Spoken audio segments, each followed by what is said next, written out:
It's the year 2320. Mankind has done the impossible and colonized the furthest reaches of our solar system. But despite humanity's advancements, they never quite solved the problem of crime. Even Jupiter's moon, Callisto, had its very own black iron prison, where security guards' best friends were the amazing weapons they had at their disposal to peacefully deal with the prisoners. For the entirety of this challenge run, I decided to keep it old school and use one of Earth's most reliable non-lethal weapons, the stun baton. In the Callisto Protocol, melee combat is encouraged, but the awkward dodge mechanics and clunky close-range combat makes ranged combat the preferred method to peacefully handle the mutated alien prisoners, who are just a bit too friendly with strangers. But before I take you on my journey through Black Iron Prison, armed only with my trusty stun baton, let's go over the rules and parameters of the challenge. Number 1. No guns. Number 2. Usage of the crowbar is allowed. Number 3. I can only deal damage using the stun baton once I obtain it. Number 4. The GRP, or grip glove, is allowed, but cannot be used to deal direct damage. So our story begins with Jacob crash landing his ship on Callisto, no thanks to an attack from the outer way. As soon as we arrived, the head of security, Leon Ferris, accepted our application to become the latest addition to the Black Iron Prison population, and gave us a cool new brain implant free of charge. After waking up from the excruciating pain, I made friends with a murderer who gave me his lucky shank, and got my hands on my first melee weapon, the crowbar. As mentioned earlier, the crowbar was allowed because players are forced to use it due to ass game design. Honestly, I wish we didn't just automatically discard it once we picked up the stun baton, but hey, ass game design. I met back up with our new friend Elias, and got to use the Reforger for the first time. Fortunately, the Callisto Protocol is pay to win, so the contraband pack that comes with a pre-order bonus gave me an additional 800 credits that I used to upgrade our stun baton. Soon after, I ended up finding a secret future Illuminati hideout, which was pretty lame considering how rich and powerful they're supposed to be, and moved onward towards the shoe to find Danny. Now, speaking of being rich and powerful, if you're liking the video, be sure to subscribe now and follow me on Twitch so that I can become rich and powerful too. I stream challenges just like this one every Monday, Wednesday, and Friday, so be sure to stop by and say hello. Unfortunately, in some ironic twist, we were supposed to free the person who crashed our ship and ruined our lives, but before that could happen, my green screen gained awareness and started trolling me. I took the tram to face off with not one, but 2 spitters and their friend Larry, but they didn't want me to visit. And this was the first time I actually used the GRP glove to reposition an enemy closer to me so I could divide and conquer. For some unknown reason, when I pulled the spitters close to me, they instantly became quitters and died after I delicately placed them down on my platform. Interestingly enough, this technique did not work for Larry, and he began to rip me to shreds. I faced off with the next gauntlet of enemies and worked on my swing. The grip glove and R1 strike with the baton was an incredible combo that made quick work of large groups of enemies, especially when they were placed next to hazards like a meat grinder or endless pits to knock them into. We made it to the shoe and matrixed a few slime balls before Danny pulled the old switcheroo on us. Fortunately, I escaped into the tunnels and was attacked by bloodworms, which are impossible to avoid on a melee-only run. Eventually, Elias contacted me and informed me that we would have to travel through the snowstorm in order to reach the hangar, but before I did that, there were plenty more inmates to stun along the way. Now I got greedy trying to loot this bin, but every time I began opening it, an ambush was triggered that I just couldn't survive. At this time, I hadn't mastered the Force yet, and relied heavily on taking lethal blows to the head and chest region to counter my foe's sharp claws and acid. After several attempts, I avoided the loot bin altogether and made it through to the Reforger on the other side of the door. I had plenty of credits, so I used them to max out the damage for the stun baton, and this is where the game introduced the tentacles mechanic. Now, enemies had the ability to mutate and transform into more powerful and resilient bloodthirsty beasts. The best way to counter this is to prevent the transformation altogether, by shooting the tentacles, hence the message written on the wall in blood. Sadly, the security guard didn't know that I couldn't read, so I decided to just let every single inmate with tentacles transform into the more powerful version to even out the odds. Little did they know that I wasn't stuck in here with them, they were stuck in here with me. I returned to the control room and activated the console, but I was immediately ambushed by the camouflage spiders. Fortunately for me, I knew just how to take these guys out. I would use the grip glove to pull them off the walls and then hit them with an R1 attack. Once they landed, I would stun them with the grip glove again and repeat. After exterminating the spider infestation, I climbed down the ladder and found myself in a sewage tunnel. One of the inmates flushed the toilet, and I was immediately taken back to my memories of SeaWorld, one of my favorite water parks. The only difference was that these slides could cut you in half and break your bones. By the end of the water ride, I was really low on health, so I scavenged for a bit. This next quarter was full of ambushes and mutating enemies. No matter what I did, I kept getting overwhelmed by their numbers. I decided to change up the strategy and single the enemies out one at a time. I knew where they would try to sneak attack from, so the key was to bring each enemy as close to the entrance as possible to avoid triggering the next ambush. I used the grip glove and the stun baton to quickly take each enemy out and advance slowly but surely.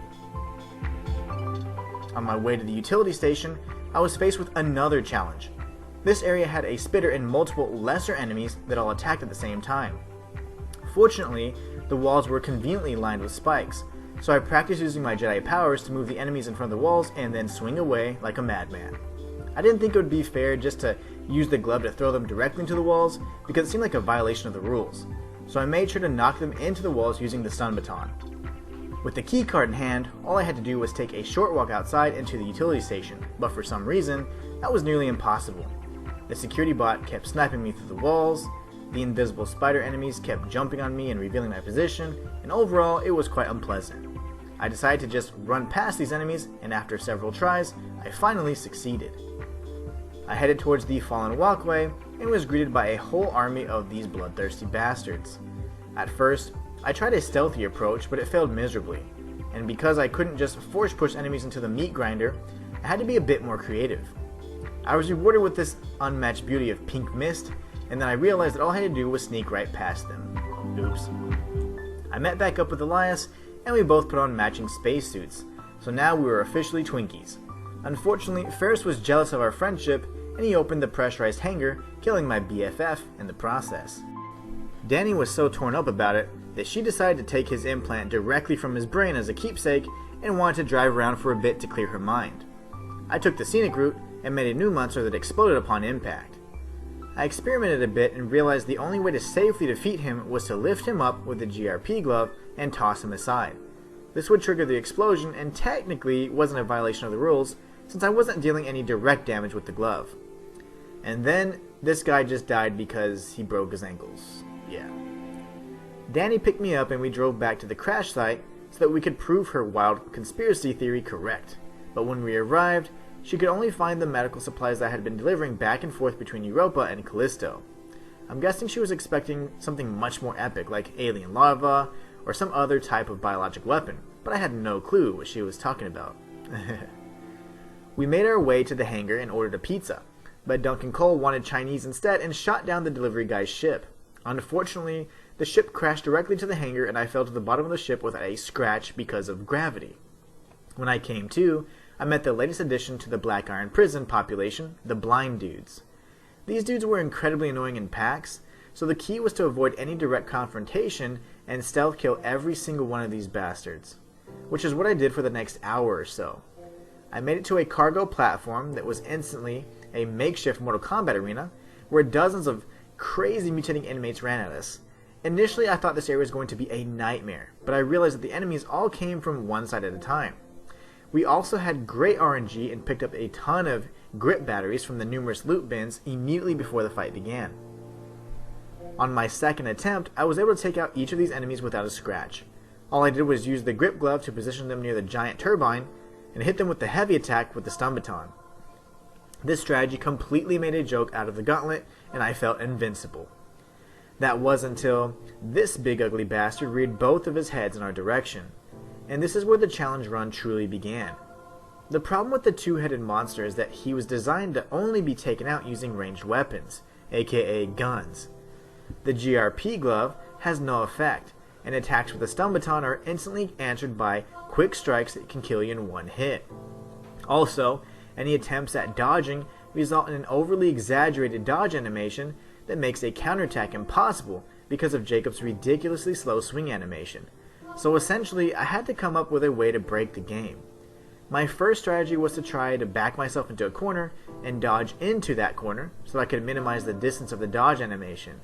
And this actually worked for a while, But even with the camera shake reduced to 0, doing this hundreds of times over the next few hours made me incredibly dizzy. So to avoid dying of motion sickness, I had to come up with another strategy. The idea was to dodge the two-headed monster's attacks without triggering the auto-dodge animation, and then strike the monster while he was recovering from his attack. This proved to be incredibly tricky because the arena was designed to keep you dangerously close to each other. But in the end, I was able to find that sweet spot and started feeling like I might actually have a chance. After a total of about 2 hours, I was able to split this bastard in half, but then instantly died. I decided it would be best to keep track of how many strikes it took to defeat each phase, so eventually I counted about 21 R2 strikes for phase 1 and 35 strikes for phase 2. Somehow, this poorly designed bastard had more health in his second phase than his first because ass game design. After an epic battle, I emerged victorious and stomped on his corpse for at least 2 minutes before walking off the platform. I met back up with Danny, and she was so excited to see me that she jumped into my arms to give me a big hug. This friendly gesture sent the entire container tumbling down into our new friend's home. That's right, the second two-headed monster. Due to ass game design, the developers were unable to place any other enemies in the last 3 chapters of the game, so they thought it was best to give us a total of 4 two-headed monsters in rapid succession. The tough thing about the second encounter was that the behemoth wasn't alone. 2 fast and powerful enemies capable of mutating would come out at random times and mess everything up. At this point in the game, I was ready to finish up strong, so I decided that I would allow the use of the GRP glove to throw the smaller enemies directly into the spike walls.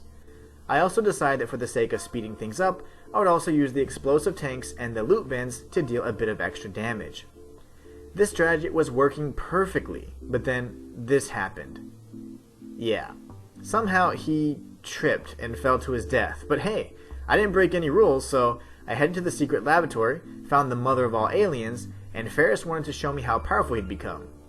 I smacked him around with the stun baton a few times and I ran away in fear, but Danny was too busy getting her face hugged and got infected.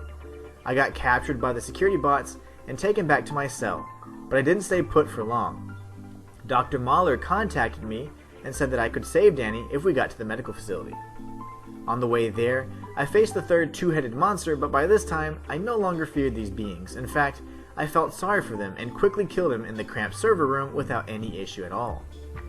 It wasn't long before the genius level design guy thought it would be a great idea to fight another two-headed monster, so we did what we had to and upgraded our GRP glove to help speed things along.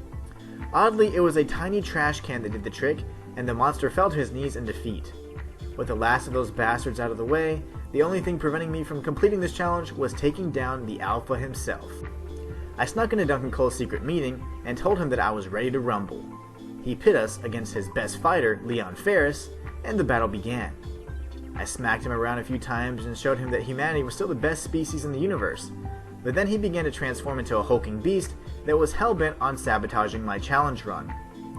You see, the second phase of Ferris is impervious to damage from the stun baton. I hit him for over 15 minutes straight and landed about 50 blows, and there were no signs of damage or progress into the next phase of the boss encounter. On my first few attempts, there were only 4 explosive tanks that we could use to break his face shield for the first time, but that wasn't enough. Ferris was an absolute tank, and even with his shields destroyed, he could not be damaged by light or heavy attacks. Trust me, I tried for an insane amount of time to no avail. My goal was to proc the exploding enemies to appear, but I learned that they only come out once Ferris had taken enough damage, and they only appear 2 at a time, until the next damage threshold is met. So I decided to sleep on it, and I reached out to the developers to ask if it was even possible to deal damage to Ferris's final form with a stun baton. Naturally, they didn't answer me due to ass game design, and I woke up with a vengeance. I upgraded my shotgun using any remaining credits at my disposal, and jumped headfirst into the fight of my life. I used the bombs laying around the arena, and even threw the only piece of debris I had ever been able to find in all of my attempts, but still, nothing. So in a blind fury, I used my street sweeper and filled Ferris up with lead.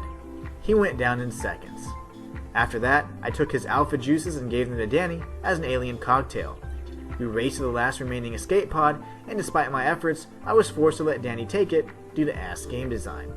So in the end, can you beat the Callisto Protocol using only a stun baton? Absolutely not, thanks to the final phase of the very last boss in the game. If you enjoyed this video, be sure to like, subscribe, and comment Ask Game Design down below. And don't forget to follow me on Twitch, and be sure to stop by and say hello. Until next time, it's the Inhuman One, signing out.